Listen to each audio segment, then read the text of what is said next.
ለምሳሌ በእኛ ቤተክርስቲያን ሴት ልጅ ጸጉሯን እያሳየች አጭር ቀሚስ አድርጋ ነጠላ ሳትለብስ ሳትሸፋፈን ተገላልጣ ዝማሬን ማቅረብ መድረክ ላይ አትችልም። ተሸፋፍና ምክንያቱም መጽሐፍ ቅዱስ ይሄንን ስለማያዝ። ለምሳሌ በዚህ በአንደኛ ቆሮንቶስ አንዴ ስልኬን ይዤ ልምጣ ጥቅሶችን ለማወቅ እኔ ክርስቶስ እንደመስል እኔን ምሰሉ አለ ሐዋርያው ጳውሎስ አንደኛ ቆሮንቶስ 11:1 ላይ ወንድሞቹ ያለ በሁሉ ስለምታስቡኝና አሳልፌ እንደሰጧችሁ ወግን ፈጽማችሁ ስለያዛችሁ አመሰግናለሁ። ነገር ግን የወንድ ሁሉ ራስ ክርስቶስ፣ የሴትም ራስ ወንድ፣ የክርስቶስም ራስ እግዚአብሔር እንደሆነ ልታውቁ እወዳለሁ። ራሱን ተከናንቦ የሚጸልይ ትንቢት የሚናገር ወንድ ሁሉ ራሱን ያዋርዳል ያለ። ስለዚህ ወንድ መከናረብ እንደሌለበት ይናገራል። ስለ ወንድ ሲናገር ቁጥር 5 ላይ ራሷን ሳትሸፍን ግን የምትጸልይ ወይም ትንቢት የምትናገር ሴት ሁሉ ራሷን ታዋርዳለች፣ እንድትላጭ ያህል አንድ ነውና።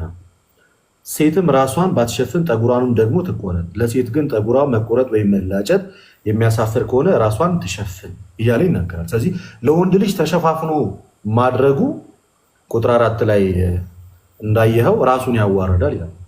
ሴት ልጅ ደግሞ ሳትሸፋፈን ብታደርገው ደግሞ ራሷን ታዋርዳል። ስለዚህ ይህንን ለቆሮንቶስ ክርስቲያኖች ነው ሐዋርያ ቅዱስ ጳውሎስ የጻፈላቸው። ስለዚህ ይህንን መሰረት ያደረገች የኢትዮጵያ ኦርቶዶክስ ተዋሕዶ ቤተክርስቲያን ወንዶች ከየቤተክርስቲያን ሲሄዱ ራሳቸውን አይሸፋፈኑማ። መቼስ የምታየው ነገር ነው። ሴቶች ግን ካየህ ሻሽ አድርገው ነጠላ አድርገው ሸፋፍነው የሚሄዱት ይህንን የመጽሐፍ ቅዱስ ጥቅስ መሰረት በማድረግ ነው ማለት ነው። ስለዚህ ዝማሬ ደግሞ አምልኮ ነው።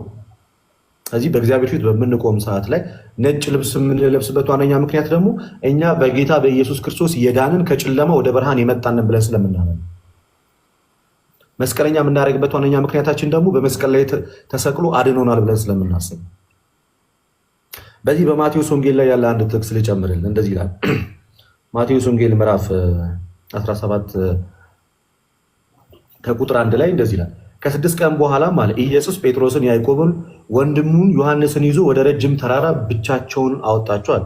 በፊታቸውም ተለወጠ፣ ፊቱም እንደ ፀሐይ በራ፣ ልብሱም እንደ ብርሃን ነጭ ሆነ አለ። ልብሱ እንደምን? እንደ ብርሃን ነጭ ሆነ። ስለዚህ እኛም ነጭ ልብስ ለብሰን ወደ ቤተክርስቲያን የምንገባው ጌታ ኢየሱስ ክርስቶስ በደብረ ታቦር ተራራ ላይ ብርሃነ መለኮቱን ገልጦ ነጭ ሆኖ እንደታየ እኛም ደግሞ ከሚያስደንቀው ጨለማ ወደ ታላቁ ብርሃን መውጣታችንንና የጌታ ኢየሱስ ክርስቶስ ብርሃን ውስጥ መኖራችንን እና የእርሱ እንደሆነንና እዚህ በገላትያ 3:27 ላይ የተጠመቀን ሁላችን ክርስቶስ ኢየሱስን ለብሰነዋል እንደሚል ጌታ ኢየሱስ ክርስቶስን መልበሳችንን ለማስመስከር። ስለዚህ ዝማሬ